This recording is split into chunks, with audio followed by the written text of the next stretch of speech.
Call the order of a work session, Goodyear City Council, Monday, January 11, 2010. All items listed are for discussion only. No action can or will be taken.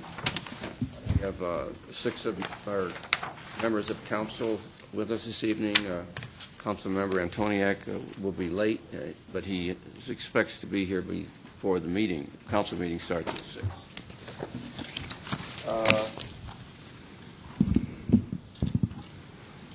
We have 2 items that were planned for our agenda, and one of those has been removed.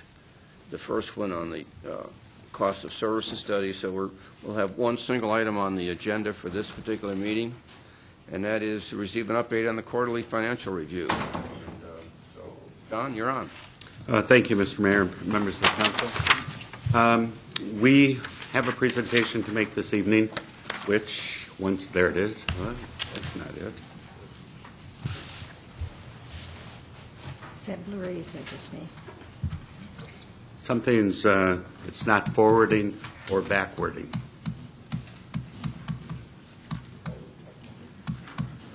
Jeff, can you hear me? Jeff. I'm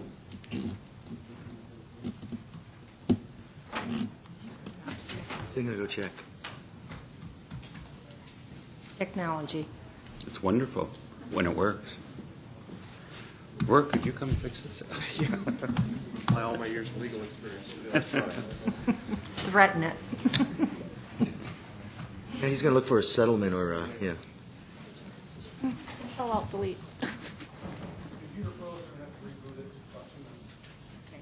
Okay. Want to start anyway? Okay. The agenda this evening is to talk about the budget calendar, an overview of the budget process, the key steps that we're going to be involved with, economic indicators that are from the state of Arizona at the present time, historical and current impacts to the budget, fiscal year 10 revenues, that's budget to actual for 5 months, so July through November, which is the latest receipts that we have, and notable changes to the current fiscal year 10 budget, which brings very good news, and a recommended approach to balancing the fiscal year 11 budget. The proposed budget calendar for fiscal year 10 and 11 started back on October 19th when we had a work session and did financial forecasting for your benefit. And then on December 14th, the Council appointed the Citizens Budget Committee, and tonight's work session with a financial update for where we are. And between January and March, we will then also be meeting with the Citizens Budget Committee, and the initial meeting is this Wednesday evening at 6 p.m. right in this room. And you will be able to, I don't think you will be able to watch it live streamed, but it will be on the internet the next day. So people will be able to watch the meetings as they occurred. And then February to March, the Executive Budget Review and Balancing, the CIP. And March work session presenting the Citizens Budget Committee will be presenting their recommendations. And again in March, the work session will be on revenues and expenditures with the City Council. And in April, a work session on the draft budget. And May, we'll adopt the tentative fiscal year 11 budget. In June, we will adopt the fiscal year 11 budget. That's the final budget. And then in July, we will adopt the tax levy. On economic indicators, we've broken it down to national, state jobs, and metropolitan real estate outlook. The national, according to the second estimate of the U.S. Real Gross Domestic Product, GDP, for the third quarter of 2009, the nation's economy grew at an annual rate of 2.8%, which is down from the previous estimate of 3.5%, which was released last month. The downward revision was primarily due to less consumer spending and business structures spending than previously estimated. This suggests that the nation's economic recovery did not start quite as strongly as first believed. However, in November, the U.S. Consumer Confidence Index totaled 49.5 points, up from October level of 48.7 points. The measure is up 4.8 points from November of 2008 levels. The U.S. Index of Leading Economic Indicators rose for the 7th consecutive month in October. The index, which is designed to anticipate economic activity 3 to 6 months in advance, indicates that the national economy has begun to recover. With relation to jobs, October marked the third straight month with monthly increases in total payroll employment, which has not occurred since 2007. Even more noteworthy is that private sector employment expanded for the first time since February of 2008, with a total increase of 11,400 jobs. Most of these were recorded in employment services, retail, and food restaurants. The construction sector shed an additional 2,100 jobs in October. This industry now employs 42,600, or 23.8% fewer workers than a year ago. At the height of the housing boom, the construction sector employed 9.5% of the state's employees, compared to 5.7% today. That's a significant drop. In the metropolitan area, the data for Real Estate Outlook indicates that residential development will recover in 2010, but commercial will continue to slide. The Greater Phoenix panel confirmed the second quarter projection that 2009 should be the bottom of the cycle for single-family permits, declining to about 7,800 units, which is down from about 12,600 last year. For 2010, however, the panel forecasts that the permits will increase more than 40%, totaling about 11,200. This is slight dampening from last quarter's projection, which indicated a 50% growth expectation. Multifamily markets, on the other hand, will continue to be under pressure for the foreseeable future, with vacancy rates staying above 12% through 2010. By 2011, the number of permits will be increasing from this year's trough of about 1,600 units to 2,600 units. The office market continues to be under significant pressure. Vacancy rates are expected to stay near 25% this year before dipping to about 24% in 2011. The retail market is also expected to remain under pressure.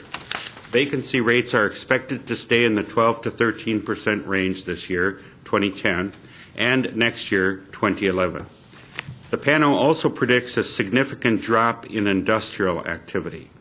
Construction, which totaled almost 14 million square feet in 2008, is expected to be only 2.5 million square feet in 2009 and less than 1 million square feet in 2010 and 2011. Vacancy rates are expected to stay in the 16 to 17% range, the highest since 1984. So in summary, there are some good signs in the economy, but a full recovery will take time.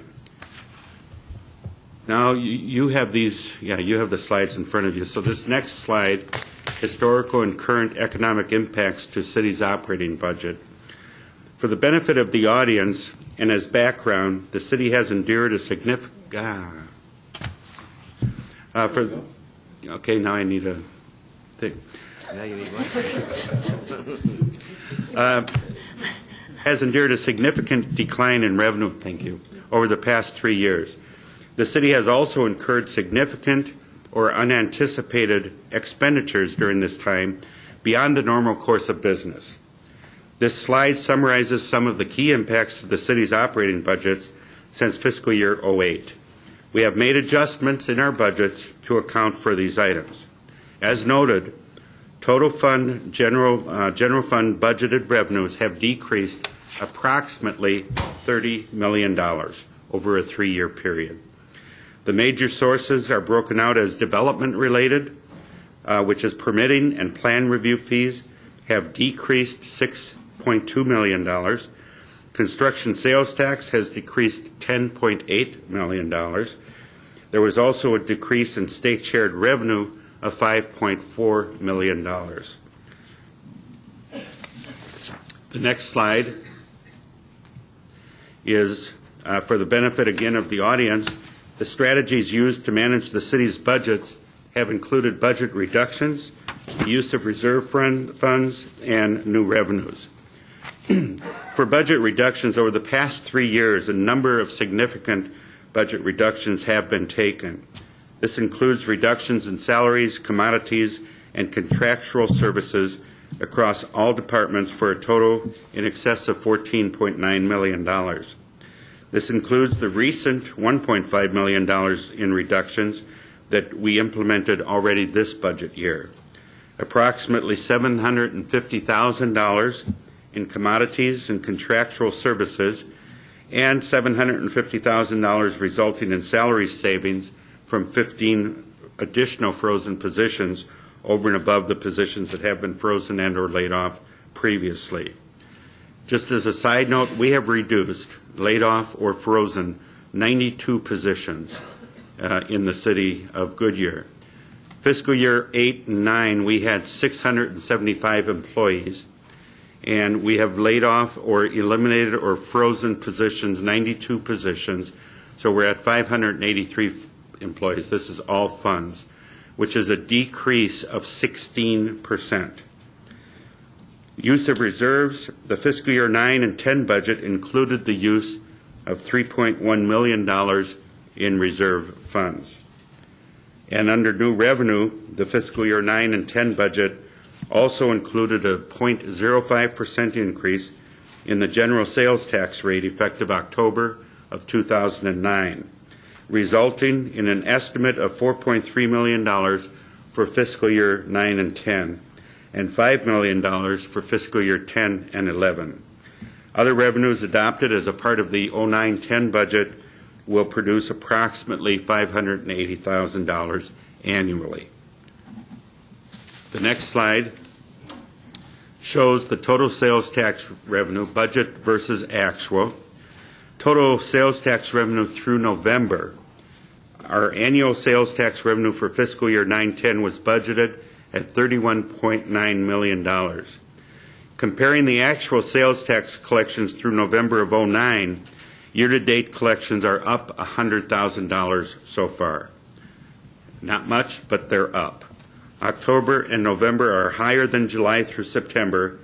This reflects the 0.05% rate increase, which was effective October 1st. Overall, total sales tax returns are slightly above budget estimates, which is good news. On the next slide, here's a look at total non-construction sales taxes, July through November. Budget 2010 compared to actual 2010. Actual collections are trending as anticipated and expecting to come in at budget for year-end. Year-end revenues for the second half of the year are typically higher than the first half as a result of holiday spending as well as spring training activity. We will continue to closely monitor revenues and make adjustments to estimates if necessary. The budget to actual year-to-date is about 0.3% ahead of the budget. The budget is $9,309,000. The actual received is $9,337,000 for a variance of $27,740, or the 0.3%. Again, the increase in October is reflective of the rate increase of October 1st. The next table,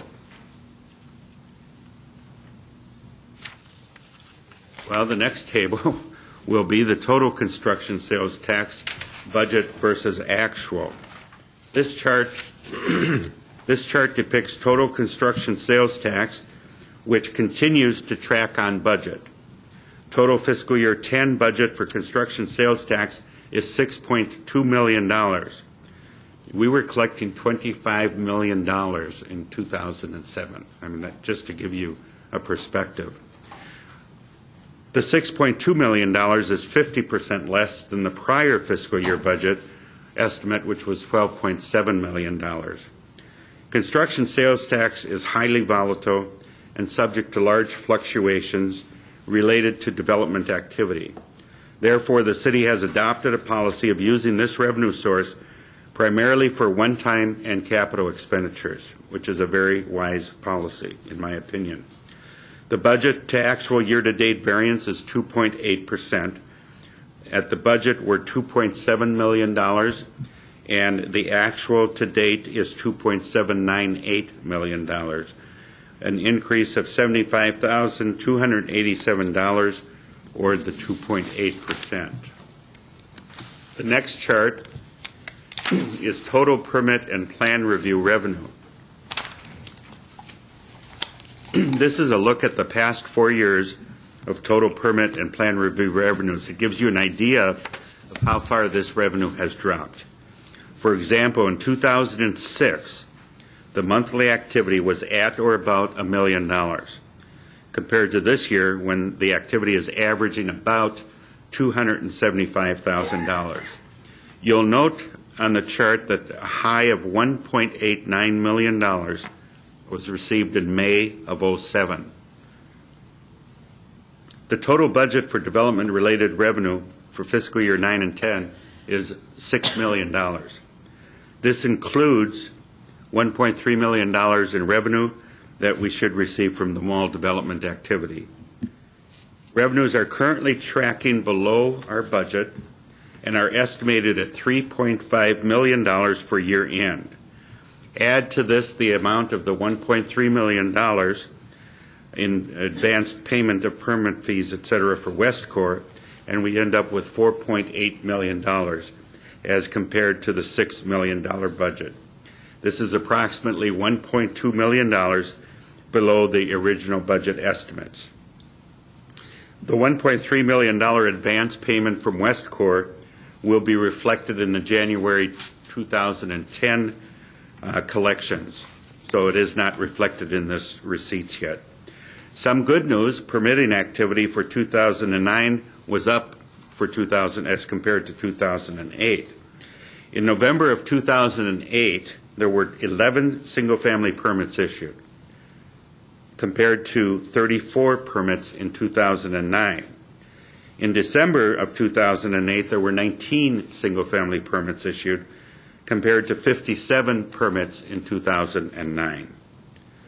Just as another example, Mark Gaylord came in and told me the other day that in one day this month, January, we've issued 23 permits on one day. I mean, so the permits are picking up, and there's a new development up in Province. I forget the new name of it. The former Engel Homes, Province. Yes, Province.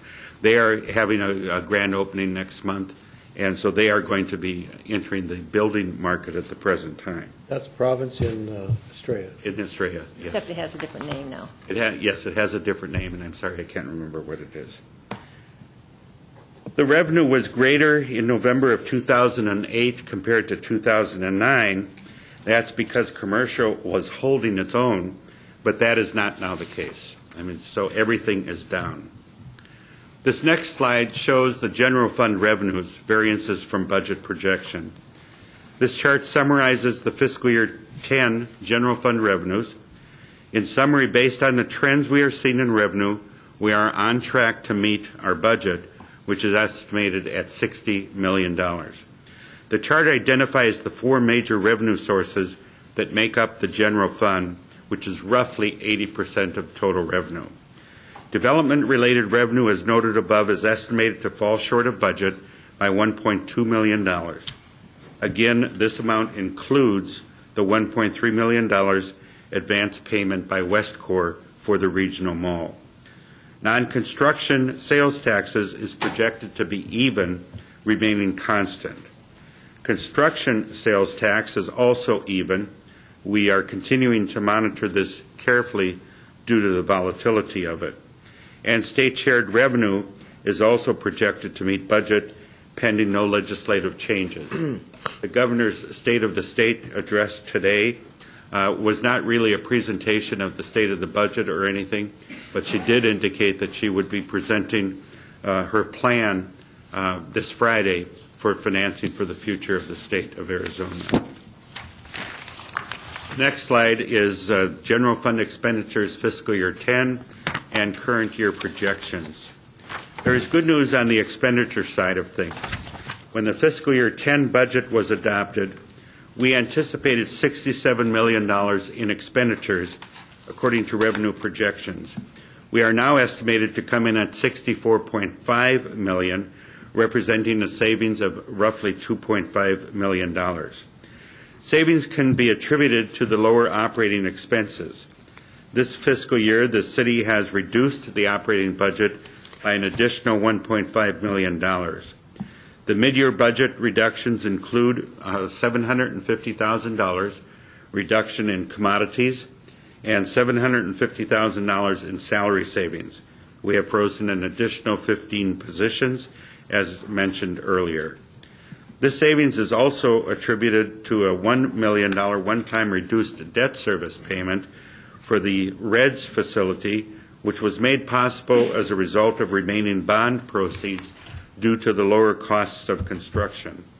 It's important to note that an additional $2 million will be available for a reduction in the PIC debt service for next fiscal year. So we brought the project in approximately $3 million below the budget, and that $3 million, since the bonds have already been sold, can only be used for repayment of the bonds.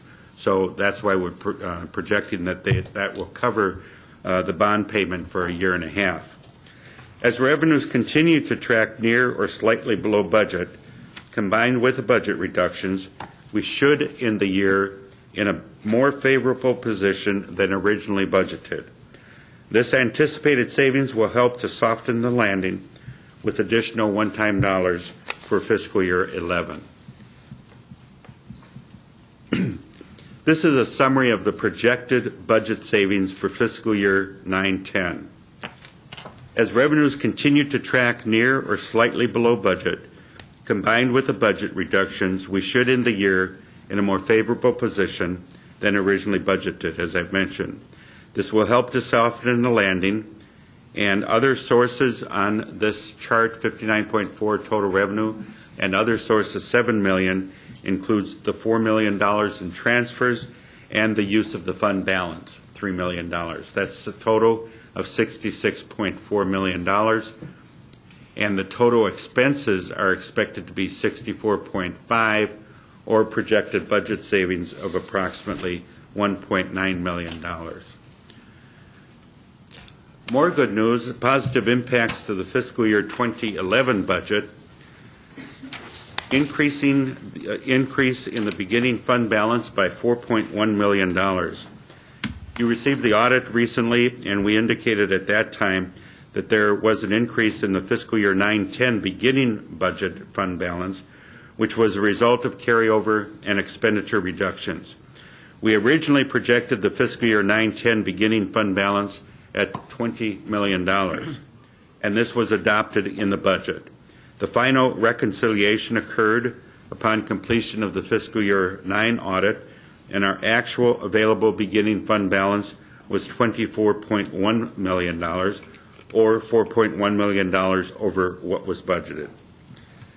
Veneta lease savings, in addition, there is an estimated $100,000 savings in lease payments for the Veneta building beginning May 2010, as a result of the recent negotiations of lease renewal rates at this facility. As noted earlier, the one-time PIC bond sale excess proceeds of $2 million as the result of construction cost savings can be used towards balancing the fiscal year 10 and 11 budget.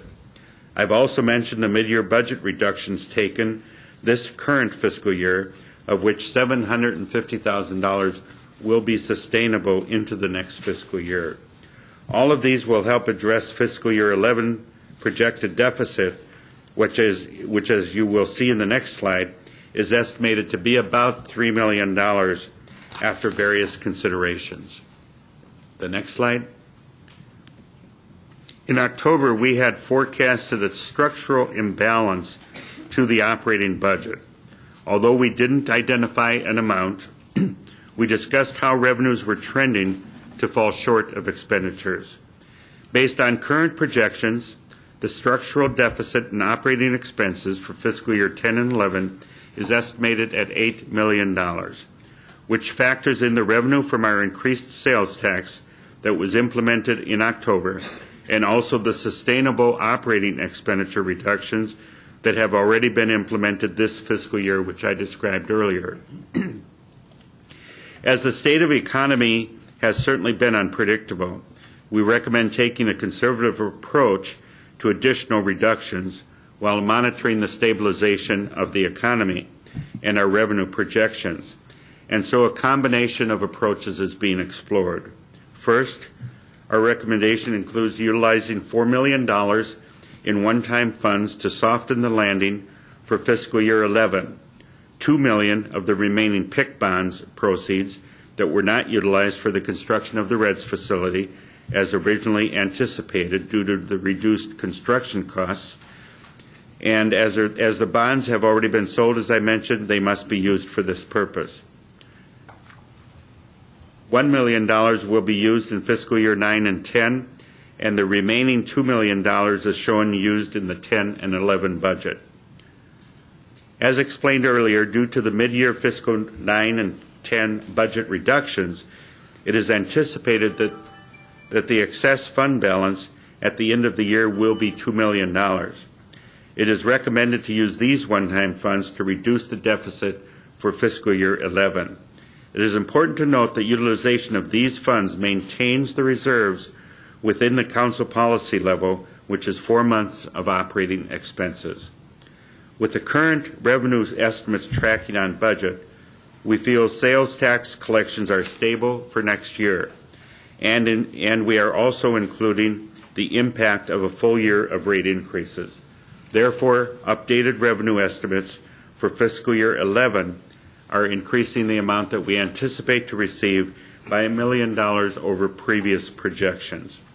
Finally, in order to close the remaining $3 million gap, so the gap now is $3 million, additional budget reductions will need to be proposed for fiscal year 11. These reductions will be comprised of a combination of management-implemented reductions as well as recommendations by the Citizen Budget Committee. We believe this is a balanced yet conservative approach to address the projected deficit. The strategy uses available one-time funding to help soften the landing for fiscal year 10 and 11, while also factoring in improved revenue projections and additional operating budget reductions to close the gap while we continue monitoring the economic situation. John, what effect has the sales tax increase had?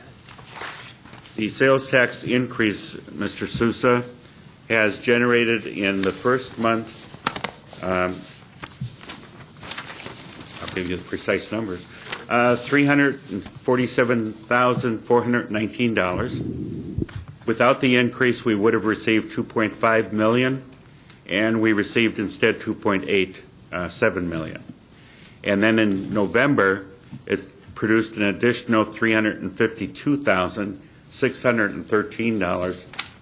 We would have received without the increase $2.2 million, and with the increase we received $2.596 million.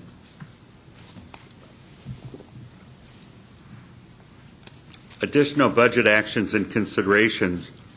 As always, there are additional budget considerations beyond the base to consider as we begin the fiscal year 11 budget process. Staff has identified ongoing additional costs to be considered over the next 5-year planning period. The items before you tonight are items that must be considered as part of the fiscal year 11 budget. The telephone system will cost roughly $635,000. This is a priority project as discussed previously as part of the City Center work sessions. Health insurance projected cost increases are estimated at $1.1 million. Equipment replacement and other operating reserves are estimated at $3.2 million. It is recommended that we fund a portion of this from the fiscal year 9 and 10 excess fund balance of $4.1 million. Underfunding of the reserve during budget reductions causes delays in fleet replacement and some police vehicles are past their life expectancy and should be replaced immediately, to give you an example. And just a note on the city center, this project will be discussed at the February 8th council work session. However, if the project moves forward, the city's general fund will not be impacted by the city center project. Where do we go from here? Good news summary this evening. We continue to aggressively manage the budget for fiscal year 10, which will result without salary cuts and furloughs. We will continue to monitor revenues and expenditures. Current year savings are estimated at $1.9 million. We will continue to review services and business processes. We are focusing on core services. We seek revenue enhancement opportunities, and we are looking forward to incorporating the Citizen Budget Committee recommendations into the budget considerations for your review. Mr. Mayor, members of the council, that's a brief presentation this evening on the status of the funds and the financial status of the city. I'd be happy to answer any questions. Okay, let's start on the right side. Any comments or questions? Councilmember Cavalier. I have a question on the savings on the Reds facility that came in below $3.5 million. $3 million, yes. And you said that it had to be used for what? For debt service, payment of Be the used for bonds. debt service. So it can be any debt service in capital No, debt service on the PIC bonds. and on the PIC funds, but that's all capital. Yes, it's all capital, Has but nothing to do with our general. our general fund subsidizes, it pays the PIC bonds. That's why Okay. we're paying over, I mean, as I had looked at the previous presentations to you, made the reference that the Sonoran, the Montage bankruptcy cost us $1.6 million. The baseball stadium cost, and this is out of the general fund, Right. the baseball stadium cost us $8.8 million, and so it can only go towards that. That comes from the general fund.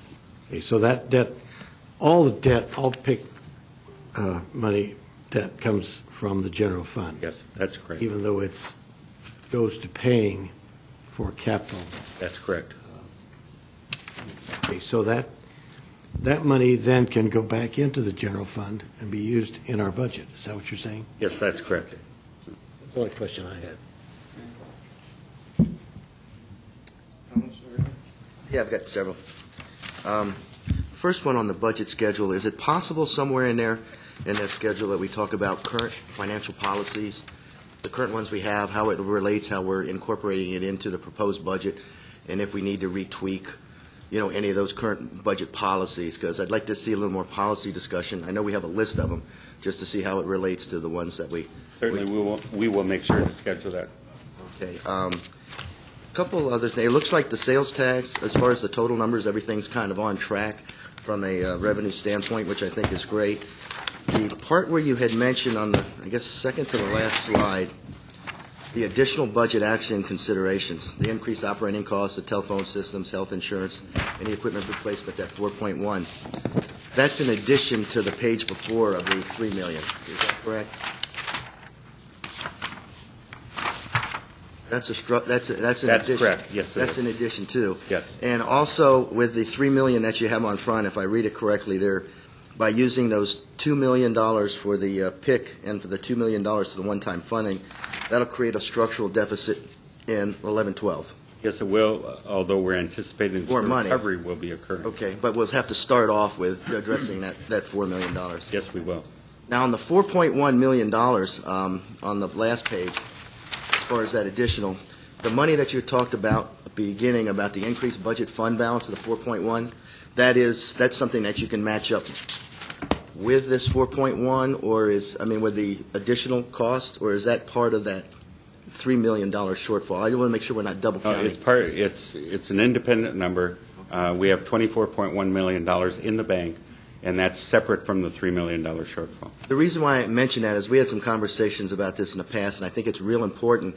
We have some one-time money. If we have some of those reserves, there's a lot of equipment, that has been replaced over the years. The funded depreciation fund has been depleted, and I think it's real important that whatever we can, and I know it's tight, is to move as much money as we can to start replenishing that fund, because next year, with that $4 million structural deficit, you don't, in my view, you don't want to take any new money to be fighting for one-time replacement equipment. So any of those things that we can deal with this year, as far as taking care of, replacement automobiles, replacement with the PD, park equipment, anything that's one-time in nature, I think would be kind of helpful. And we had talked, I think that's a great strategy.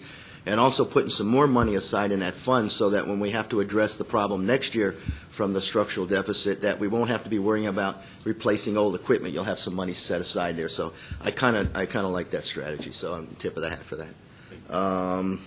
My biggest, I guess, question when it comes to the state, is there any idea, because I was reading some of the articles in the newspaper about how the state's going to balance this, and I'm really concerned whether they're going to come up with the term, what's it, unfunded mandates, or whether they're going to try to go after our revenue sharing to try to balance this $4.5, I guess, billion problem. Somewhere around there, yes.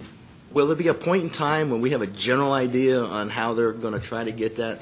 Does anybody know? Is that around February, March? Or? I think that we will receive the governor's plan Friday. Then we will start the discussions with the legislature. I think that we will get a pretty clear impression of where they're headed within the first month. And then, though, it will be a matter of defense or offense as far as protecting what we have or advocating for new. Yeah, because some of the stats you had mentioned earlier, I'm still not confident that we're not out of the woods on the commercial yet. There was an article in the newspaper, I think it was yesterday, and the numbers, and it was $80 million of square feet throughout the area.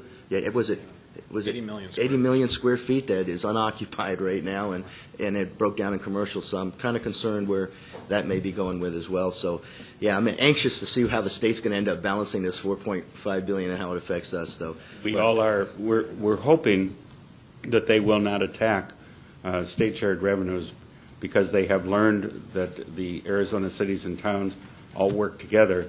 But they are in such a deep hole, we don't know how they're going to get out of it. I agree with you. That's my concern, is the hole is so deep, and how the balance is going to be kind of interesting to see how they fix it, though. With that, I appreciate the presentation. Thank you. No, I'm going to pass and watch the work session online when I get back home. I apologize for being late, but I'll listen in here. I appreciate the presentation, John. No, just thanks, John. All right, John, I just am concerned about the 4.1 in the contingency fund. I guess we still use that term, correct? No? No. Well, okay, the 20 million that we thought we had, was actually 24. Is now 24.1 million. How did that happen when we were taking 3 million out of it? We, through budget reductions and thoughts that's what I tried to present this evening, that we reduced the budget that much so that it came in at $24.1 million. So we experienced savings So you didn't anticipate that at that time? This is something that came up? with the audit. Yeah. It's 21.4, is that what you said? $24.1 million. 24.4. Swing of 7. Yeah, I don't see That's what that the mayor's 7. getting at. So how did we? You know, it has been a difficult subject for many years, what the contingency fund actually includes.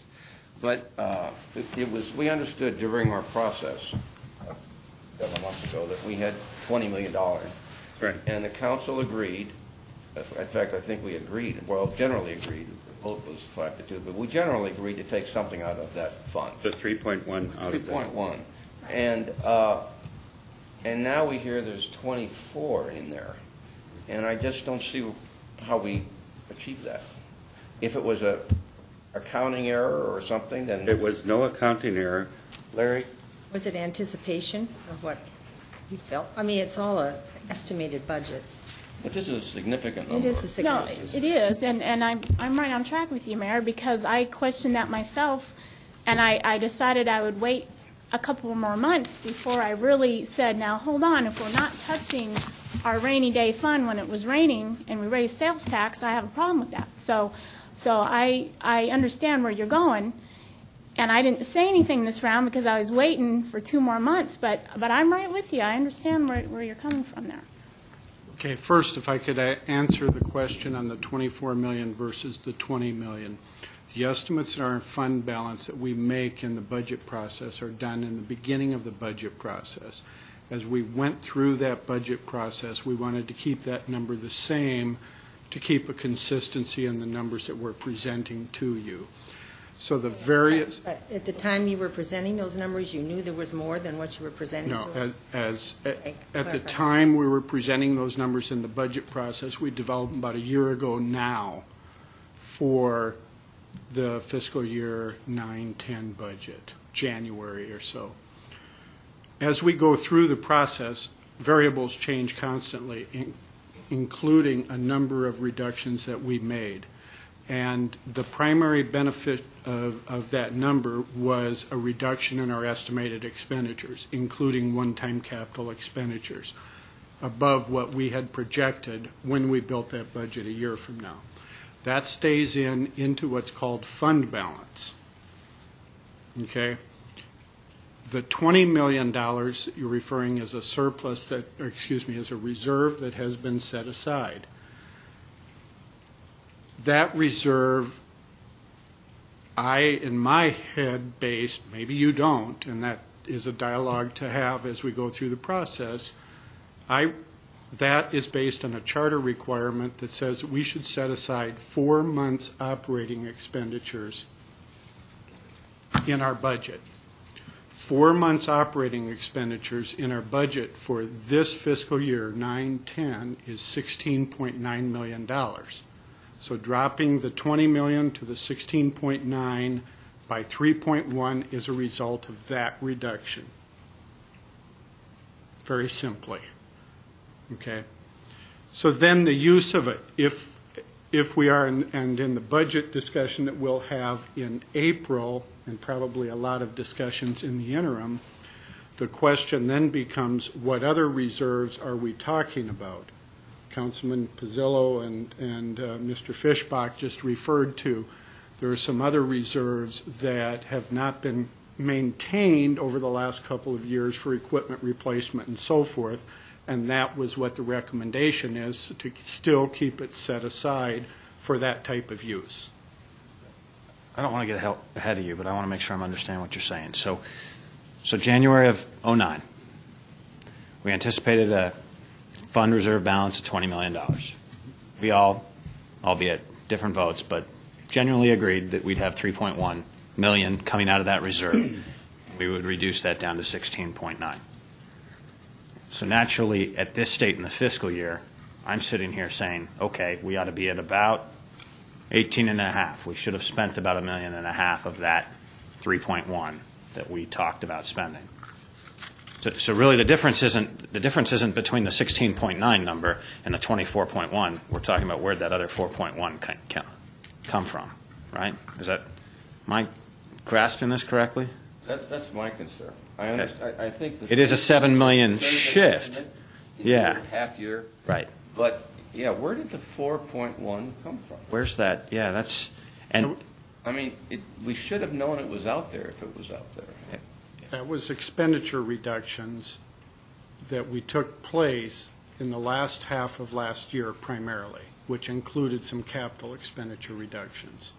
So it's not 4.1 in revenue necessarily. It's no, it is not. It's not like the revenue projections were off here. No, the revenue projections followed pretty close to our midterm revenue projections. Of course, they were way low from our original budget projections a year ago, as you recall, as we went through that exercise. It was funds we didn't spend. Correct. That's what it amounts to. Yes. Which is good. I mean, obviously, that's good. You've done a very good job of cutting. I guess what's difficult for me is back when we were having our budget discussions and we raised sales tax was because we didn't think we were going to have this cushion. And so, so that's why I'm waiting. I understand. I mean, it's only been what you're really, months. Larry and I have gone around and around discussing this. What you're really asking is, I think, why do we have to cut any, for example, I said we've frozen 15 positions. There may be some additional frozen recommended next year. Why do we need to do that if we are at 24.1 million? Because the revenue, the trends indicate that we are collecting less and less revenue. And so we just have to stay ahead of the game, and that's what we've been doing. Go ahead. If we're losing revenue constantly on this end, how do we gain $4.5 million? Just by cutting in good management. And it's all projections. That's the part of it. It isn't true numbers when we get the budget. So it's all kind of. One thing to keep in mind, though, too, is even when you had the $20 million, typically there was about $3.5, $4 million. Above that was funded depreciation. That's the accounts that money that sits aside. It's all part of your fund balance, used to replace equipment. There may be some money in there for some reserves for Dean Kokenauer's area when it comes to liability issues. He has money technically that's set aside for that because I think there's some self-insurance issues in there as well. So when you're talking about fund balance and $20 million and $24 million, it's not all that contingency. Some of it's some of those other funds as well besides the savings. So that I don't know if that helped clarify some of that a little bit, but typically when you used to talk 20, you always had more than 20 because of some of these other issues. So does that, I don't know if that helps explain it for you. I guess to me, it's always been a sort of an inviolate fund. And we only went into it got into it with council direction. And we got into it or reduced it by $3 million or so because of the last budget crunch. But it was an inviolate fund. I was understanding and still do believe that when you save money on your expenses, that becomes some value within the general fund. And you keep using that because you've got a reduction in revenues. But this inviolate fund remains inviolate. And how it gained money is still not clear to me. I think you hit on it in your explanation. The $20 million was our total projected fund balance that included that $20 million that you're referring to. At the end of the year, if you take in more money than you spend, and you started with $20 million, and just a regular budget year where we aren't going through what we are right now in the volatility, if you take in more money than what you spend, you would have a surplus over and above that $20 million. Right. The $4 million, yes, at the end of the fiscal year. The $4 million that you're asking about is that type of a surplus, if that helps you. It does, except we made, I guess the concern is we made some certain assumptions based on that. So I understand it should have been available last July as part of it. But we still had to cut what we've cut. Oh, you did that. Yeah. And it still is available in the budget process for you. The timing of it, I understand exactly what you're saying. And the discussion that we're having also, and this is where it gets complicated, is the relationship between your operating revenues and your operating expenditures. And that is what most of tonight's presentation is about. I don't think we have a problem with that. I think we pretty well understand that. It's this fund that bothers us. And a little bit even more so when you tell me that now we know we had $24 million in July of 2009. You didn't know then, but you found out later you did. And we were going on an assumption that we didn't have that kind of money, and we raised taxes as a result. That's the thing that bothers me. So it's not having data, which apparently, I don't want to use unreliable data because it was data that was certainly not sufficiently comprehensive for us to act, I think, in accordance with how we would have acted had we known it, if that makes any sense. It's disturbing to me, frankly, that it was money that we didn't know about. I don't know how to explain this. We'll have to come back to you because it's not It's not monies that we Liquid? Is it liquid cash? Yes. It's 4.1 So of it's liquid cash. 24.1 million is liquid cash. Keep in mind, the expenditure side is not liquid cash. It's obligations that you have. So I can't just tell you the checking account. I mean, I can, but that is not what you balance the budget to. To me, this was part of the savings account. Right. That was the difference. Understood. And the problem know is how the we got more savings money into it. account, the savings account is our citizens' money. And we had to tell our citizens we need more money. And so we raised tax to, That was based on the assumption we'd have 4 months in the bank. right, and we have more. And so, and you've done, this discussion is bittersweet because it's excellent Right. in the expenditures that you have been able to decrease and the amount of hard work that you've all put into it. I mean, that's wonderful. But then on the flip side, I'm not happy I about guess this. the question is, when you gave that $700,000 presentation, did you anticipate, was there a fund in your head that was anticipated an amount? 700,000 for I don't September. think so. I don't think there was anything Well, I just- dishonest in it. No, I just want to clarify But that. we did make a decision based on information which was not clearly understood But at best. But my position is that decision was and is still necessary. That's what we have to do a better job of explaining to you. Because if we had not increased the taxes, we would be in deeper trouble going into next year. So, Well, I guess that's yet to be seen, so that's, That's why Joanne had made the decision to hold off and not discuss this tonight. Yeah, I understand the impact on the taxes, and it had an impact.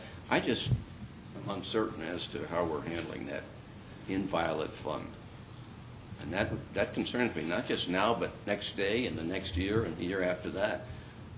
We need to know precisely what's in that fund at all times. And the 20 million, which is now 16.9 million, just based on the adopted budget, only changes with council action.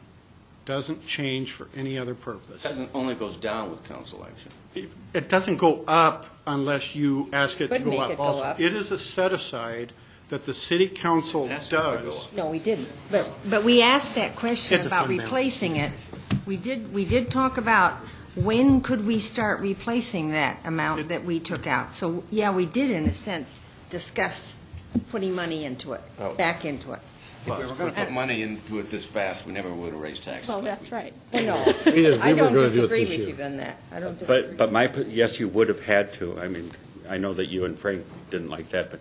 We don't think you had to either. Right, but we have to explain that better to you because, yes, you had to increase the taxes as you did in order to get this position into the next year and make it whole. Because we are looking, as I This just. is on paper only, though. Yeah. Well, we looked tonight, just that we are projecting a $3 million deficit. It's actually more than that. A $3 million deficit is what we're playing with right now. And that's with the increased taxes for a full year. I mean, so So we it's a- aren't out of the woods yet. Okay, so you're saying, okay. So it's important to think of this not as a up and down, well, it's important to think that there's an up and down cycle going on, and you're trying to keep it level the entire time. We might show 4.1 today, but you're saying next January we might show nothing, and it might be at 20 or at 16.9 at that point. Okay. But